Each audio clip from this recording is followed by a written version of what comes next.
Predstav si šperk tak vzácny, že za niekto zaplatí vyše 30 miliónov dolárov.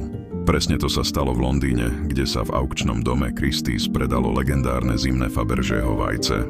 Objednal si ho posledný ruský cár Mikuláš II v roku 1913 ako veľkonočný dar pre svoju matku, cisárovnu Máriu Fjodorovnu.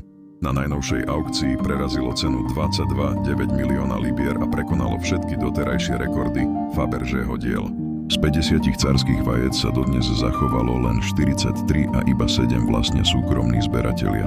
Aj preto sú tieto kusy pre boháčov doslova svätým grálom zberateľstva. Zimné vajce a jeho príbeh sú šialené aj históriou. Po revolúcii ho bolševici predali, aby získali peniaze a londýnsky obchodník ho v 20. rokoch kúpil len za 450 libier, potom sa na celé 10 ročia stratilo. Samotné vajce meria asi 10 cm, je z horského kryštálu a je posiate 4500 rúžovými briliantmi v tvare snehových vločiek.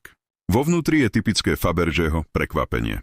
Platinový košík s bielými kvetmi z kremeňa a drahokamami namiesto piestikov.